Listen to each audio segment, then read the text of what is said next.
ভাত নাই। তোমরা ভাত খাচ্ছ, আমি খাবো না? আমার কষ্টে উপার্জন করা টাকার ভাত আমি নষ্ট করতে চাই না। বাবা প্লেটটা দেন, তোকে ভাত দিচ্ছি। খাবো।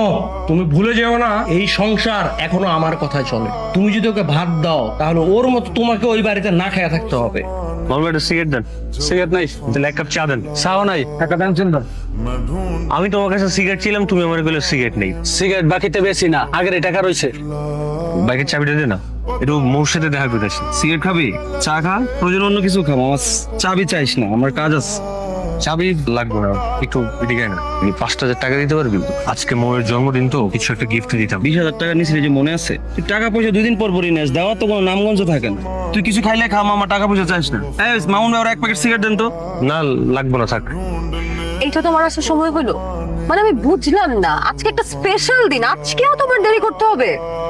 কি হয়েছে তোমার? তোমার কি মন খারাপ?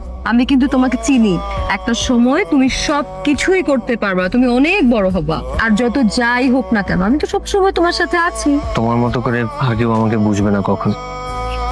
খেয়ে নে বাবা। আমি তো বেকার, আমার তো এই বাড়িতে খাওয়ার অধিকার নেই। যেদিন নিজের টাকা ইনকাম করতে পারবো, নিজের টাকায় তোমাদের সবাইকে খাওয়াইতে পারবো, সেদিন এই বাড়িতে আমি খাবো। তার আগে একটা দানাও আমি খাবো না। দেখিস একদিন তুই বড় কিছু করতে পারবি। তোমাকে না বললাম পরে খাবার দিবা। পোলার জন্য দরদ উতলায়া পড়ে না, তোমার আমি একটা ব্যবস্থা করতেছি। আর এই তোর কি লজ্জা শরম কিচ্ছু নাই?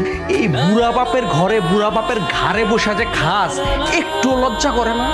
একটা চাকরি জোগাড় করতে পারস না? একটা চাকরি করে যদি অল্প টাকা রোজগার করস, তাও তো কইতে পারো যে আমার পোলা রোজগার করে। আর কতদিন বাপের ঘাড়ে বয়ে খাবি? হ্যাঁ, এত আর্জেন্ট ডাকলা যে? এই তোমার কি চাকরি হয়ে গেছে? দেখছো, আমি তোমাকে বলছিলাম না যে তোমাকে দিয়েই হবে, খালি একটু ধৈর্য ধরো। কিছুই হয়নি। তাহলে কি হয়েছে? গতকাল রাতে তুমি কোথায় ছিলে? কোথায় আর থাকবো, বাসায় ছিলাম। আরেকবার সুযোগ দিতেছি, সত্যি কথাটা বলো, কোথায় ছিলে? তো আমি কি মিথ্যা কথা বলতেছি নাকি? সত্যিই তো বলতেছি। এগুলো কি? তুমি এগুলা কোথায় পেয়েছো? এগুলো আমি কোথায় পেয়েছি সেটা তো তোমার জানার দরকার নেই। কিন্তু এই তুমিই তো আমাকে বলছিলা যে পৃথিবীতে আমার পাশে আর কেউ থাকুক আর না থাকুক, তুমি শেষ পর্যন্ত আমার পাশে থাকবা। এইটা নোংরা। রাকিব, তুমি আমাকে ভুল বুঝতেছো। আমি তোর ভুল বুঝে বুঝে তুই তোর কাছে রাখ। আমার বন্ধু বান্ধব আমার আগেই বলছিল তোর মতো একটা থার্ড ক্লাস মেয়ের সাথে প্রেম না করতে। আমি তো শুনি নাই, সবকিছুর বিপরীতে যে আমি তোর সাথে প্রেম করছি, আর তুই আমারে কি দিছস? এইটা নমুনা। এই, অনেক হয়েছে, অনেকক্ষণ ধরে বলতেছো। আমারও কিন্তু এতদিন ধরে অনেক কিছু বলার ছিল, আমি কিন্তু কিছু বলি নাই। এই, বয়ফ্রেন্ড হিসেবে তুমি আমার জন্য কি করছো? হ্যাঁ, জীবনে কোনো একটা গিফট কিনে দিছো? সেটা তো দিতে পারো নাই। করছোটা কি? পার্কে বাদাম খাওয়াইলে আর ফুচকা খাওয়াইলেই বয়ফ্রেন্ড হয়ে যায়?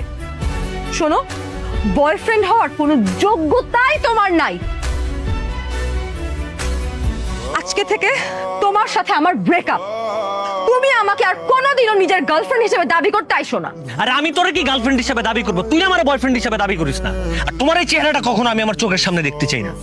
শোনো, সময় আমারও আসবে, আর সেই দিন আমি তোমার চাইতে 1000 গুণ ভালো একটা মেয়ের সাথে প্রেম করে আমি তোমার দেখাই দেবো। তোমার মতো ফকিন্নির সাথে কোনো ফকিন্নি প্রেম করবে, কোনো ভালো মেয়ে প্রেম করবে না, বুঝো না? দোস্ত, এখন তো আমাদের অফিসের লোক না, পসিবল না। আঙ্কেলের সাথে একটু কথা বলে দেখবি, আঙ্কেল হয়তো ম্যানেজ করতে পারবে। আর দোস্ত বললে তো হয় না, পোস্টটা তো খালি থাকতে হবে, তাই না? আর যে লোকগুলো নেওয়ার কথা ছিল ওগুলো নেওয়া হয়ে গেছে তো। বন্ধু তুই একটু বাইরে যা, আমার একটু ইম্পর্টেন্ট কল আসছে তো, কথা বলি তারপরে তুই আয়। কতক্ষণ ধরে আমি তোমাকে কল করতেছি, হ্যাঁ তুমি আমার ফোন ধরো না কেন? আমরা লাঞ্চ করতে যাবো না?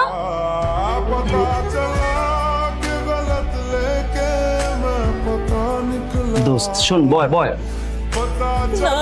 আর তুমি না, মানে দেখতেছো আমি কল ধরতেছি না, তোমার এখনই আসতে হবে। তুমি যদি কলটা ধরতা তাহলে তো আমি এখানে আসতাম না। আর এমনি ওর সাথে তো এখন রিলেশন নাই আমার, কি ভাবলো তাতে কিছু যায় আসে না। এই নিয়ে 10 বার তো বাসা থেকে বের হইলো। ওই যে কথায় আছে না, মোল্লার দৌড় মসজিদ পর্যন্ত, ঘুরে ফিরে আবার এই বাসায় ফেরত আসতে হবে। বাইরে তো থাকার কোনো জায়গা নেই। এবার এসে কোনো লাভ নাই কিন্তু। রাকিব, বাবা তুই কোথায় যাচ্ছিস? তোমরা সবাই ভালো থেকো, আমি বাড়ি ছেড়ে চলে যাচ্ছি।